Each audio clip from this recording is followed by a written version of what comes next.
We are Scott and Shelley doing the adventure of a lifetime, America's Great Loop, a 6,000-mile journey around the entire eastern U.S., all by water.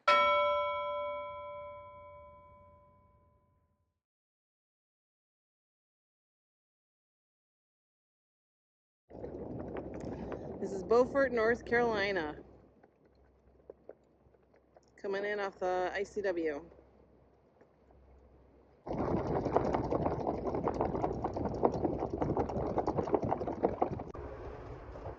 I must admit, I loved this town.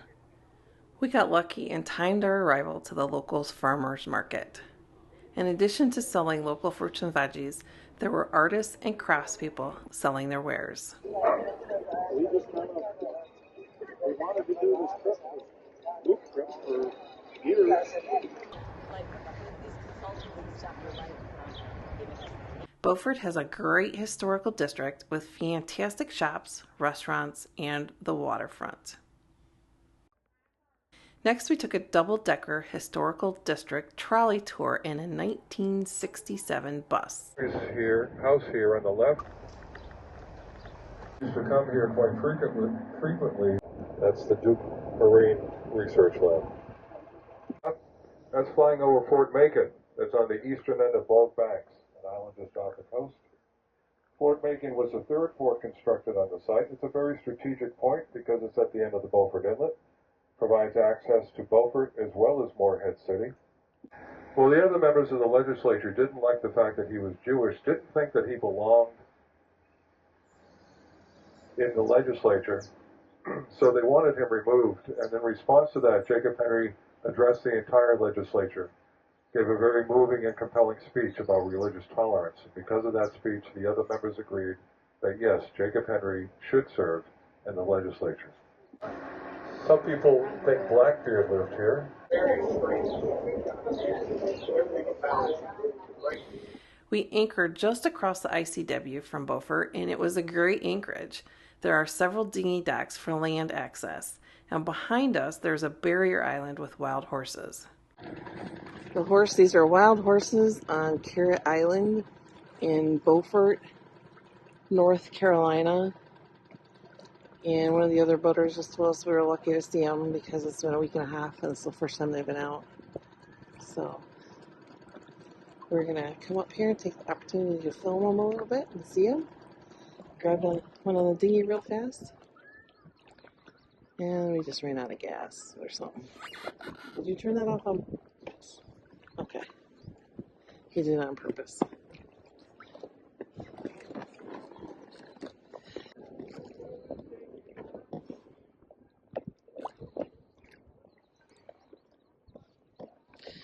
So we did a double-decker bus tour today over in Beaufort with the Historical Society. And they said this started out with somebody bringing 6 of his horses over here. And he would bring them food and water. And then he figured out that they were able to care for themselves, use their hooves to dig for fresh water. And that 6 has now grown to 35.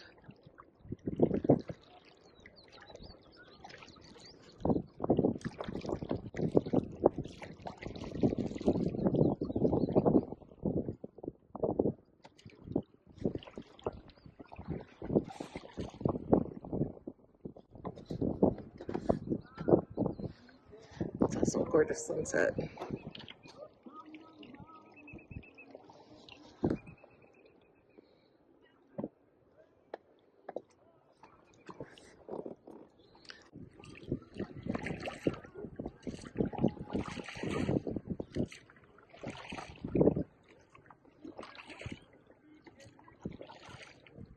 Did you hear the live music on the other side, which is Beaufort, North Carolina?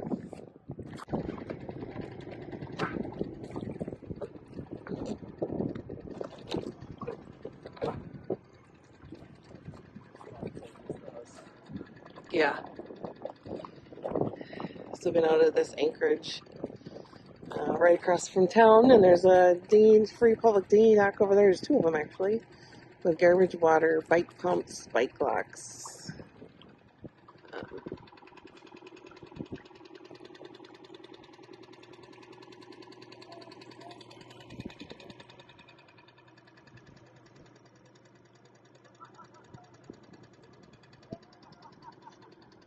It was really nice anchorage.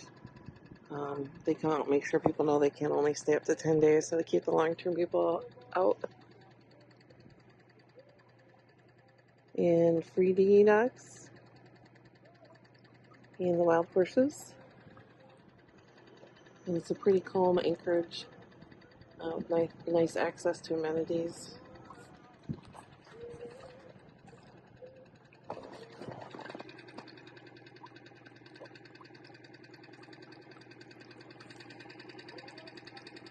Seem happy.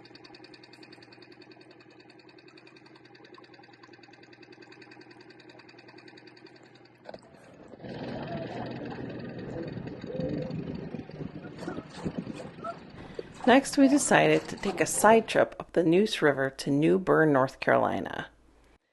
Here, the anchorage was not quite as nice.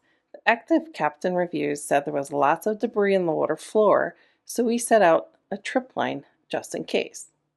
Maybe not the best idea. More on that later. So we're in New Bern, North Carolina, having a discussion about this bridge right here. 16 feet clearance. We have 16 feet, we think. And that guy doesn't think we can make it. Wait for 20 minutes for the next bridge opening. I said we went under 16 feet in Joliet. We were just fine. So, having a lively debate. So Scott just pushed the boat with the dinghy because we were over our trip line. We didn't want to get it in the rudder or the propeller. Seems to have worked so far. We're back by the trip line again.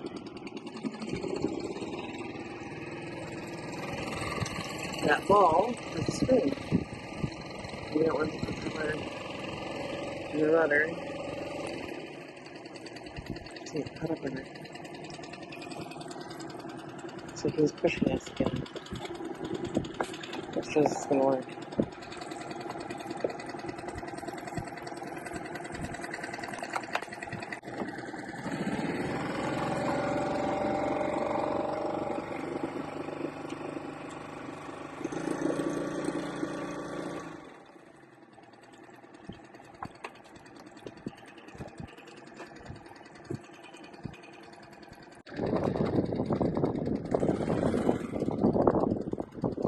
Try to pull us back.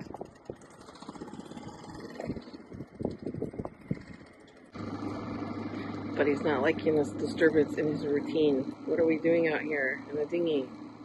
Outside, moving the boat. What is all this rigmarole going on? He didn't approve of this. Scott's still moving us. And we are now farther away from the anchor ball. All this on the backdrop of a beautiful sunset. Think we're alright? No, I don't like this. Are you going to re-anchor us? Yeah. Okay. Well, I'm going to figure out what's going on with this. I got a feeling we got our anchor line.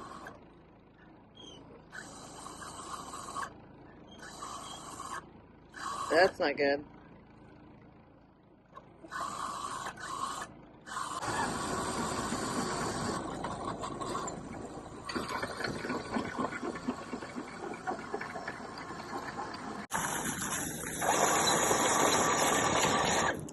What the hell is all that? You want gloves?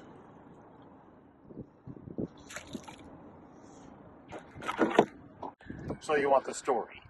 Yes. And what we did, and why we did it, and how we got in this predicament? Yeah, that'd be good. Okay. How we got in this predicament was the anchorage says there's debris on the bottom, and somebody said they fouled their anchor at one point. So I decided I was going to put a trip line on the end of the anchor. Which is right.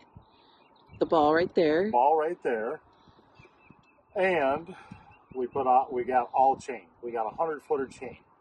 So the wind shifted, the chain never stretched around and straightened everything out, and the ball was straight under our swim platform. So I got in the tender to pull the boat off. Why is that a bad thing?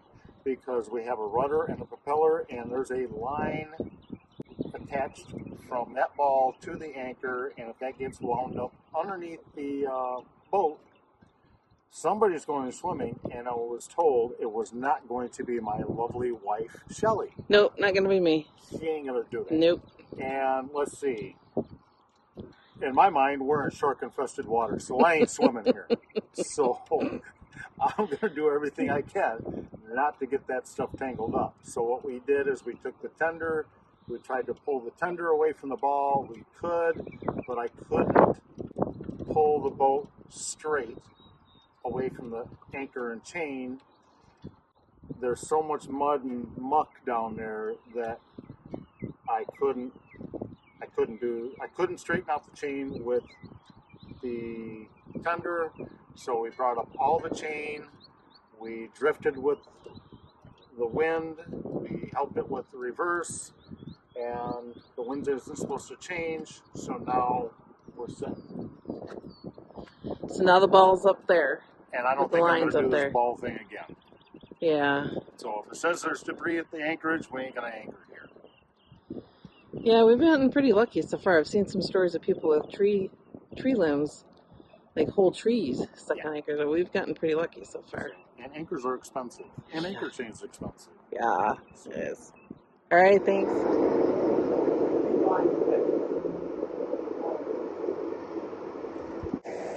So we did a tour on the trolley right behind us. It was very interesting. It's about an hour and a half. Takes you to the cemetery, gives you some history of the place.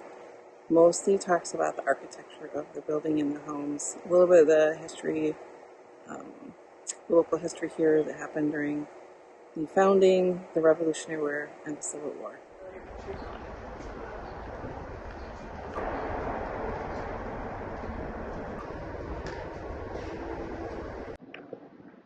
We're in the toy store, quote unquote, for the grandkids.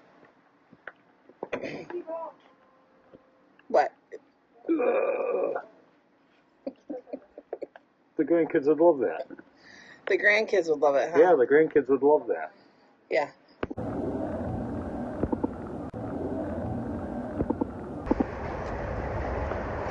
New Bern is located where the Nuese and Trent Rivers meet.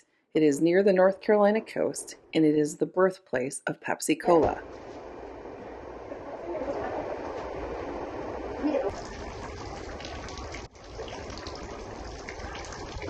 New Bern was named after Bern, the Swiss region from which many of the colonists had immigrated. The flag and arms of the American city are virtually identical to those of the Swiss city. New Bern is also the second oldest European settled colonial town in North Carolina.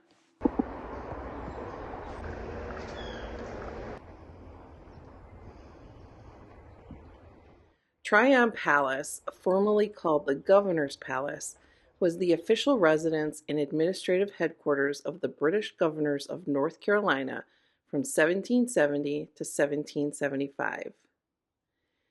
The residence was seized by Patriot troops in 1775.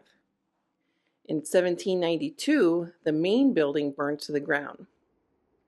A modern recreation faithful to the original architect's plans and some period-appropriate support structures were erected on the site in the 1950s and opened to the public in 1959.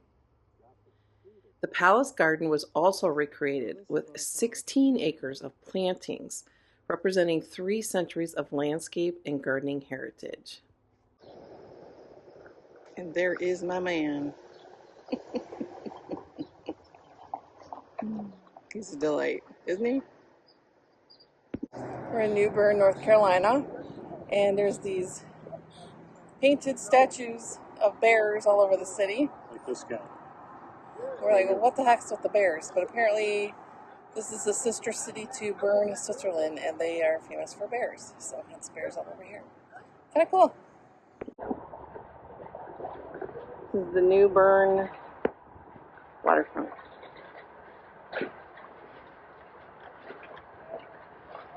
And these are the free docks.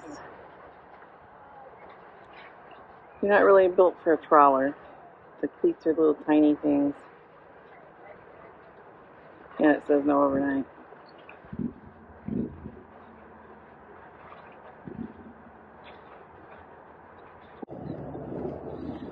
Well, it's morning, and we didn't run over the ball. So I would say it was a successful night. And we're pulling anchor today and heading out down to Oriental and then R.E. Mayo Seafood Company. It's like Noah's just pulling the anchor up. I think he's got it up. So we reduced the debris, and we had a trip line and all that drama last night, and it looks like we're going to be fine, which is a blessing.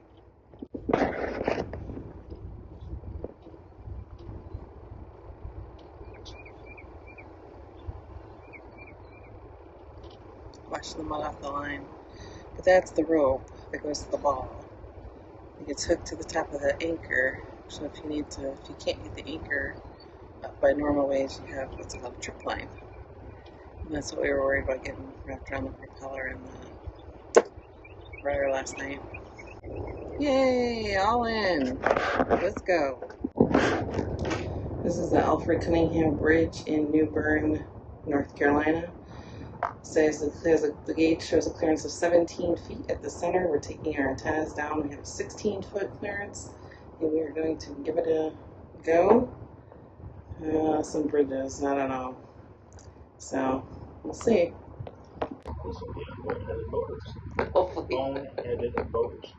This will be on boat-headed boaters. Hopefully not. Did I say that right? Bone-headed boaters? Yeah, of the week. Of the week. Let's not be bone-headed voters of the month or the year, you know. Well, let's document this. It says 17 feet. It does. And my calculations is we're 16 feet. Well, hopefully your calculations are correct. And the bridge is supposed to open after 8:30. And it is 8:28. We asked for an 8:30 lift. They told us the next time the bridge open was at 9. So I'm gonna sit down, in case I get stuck or something. See, there's the gauge, so 17.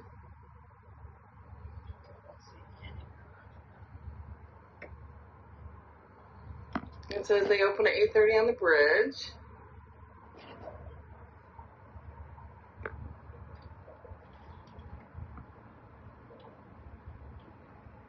"17 feet vertical clearance."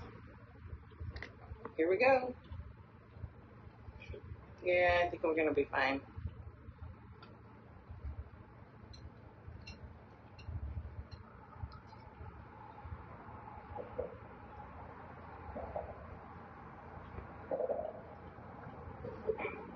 I don't hear anything going ding, and we're still moving.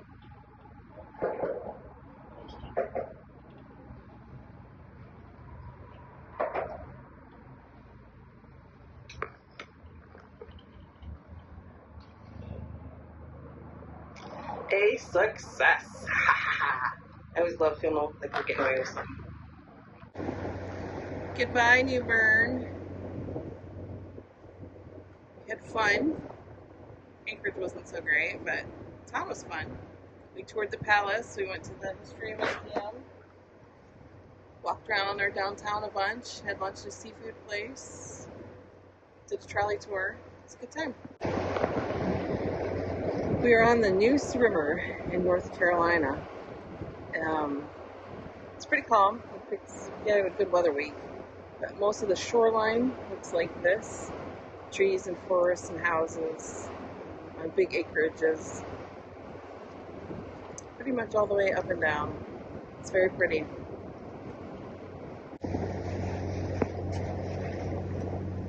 It's a beautiful morning. It's about 8:30. We made it under the bridge. Now we're heading out. Water's calm. Winds are light. Sun is shining.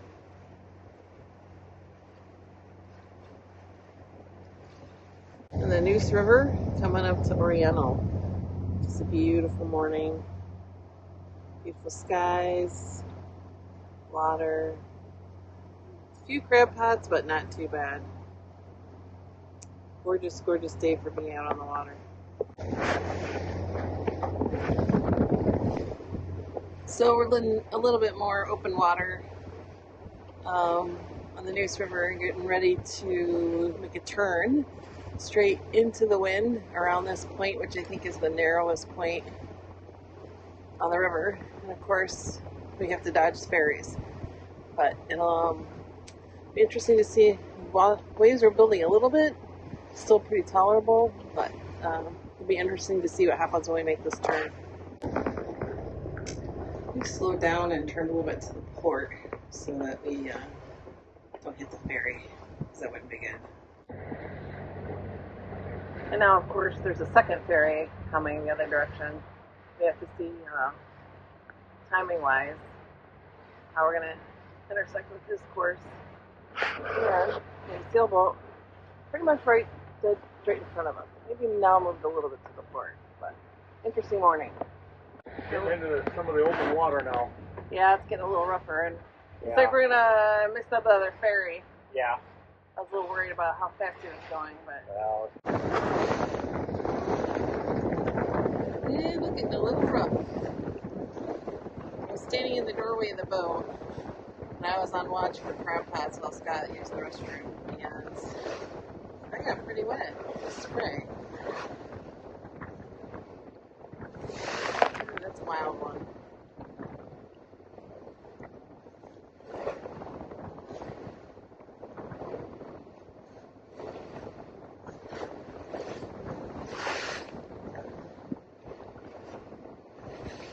So we're going straight into the wind. See the flag.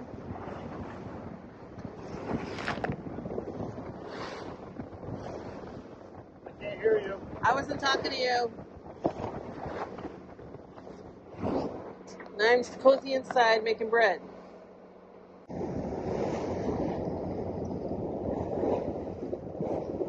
Sitting outside on the front of the boat, enjoying the wind, the sun.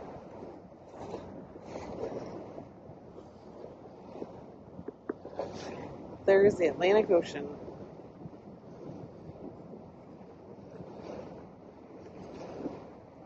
Just past Oriental, turned the corner, and we're headed out to R.E. Mayo Seafood Company.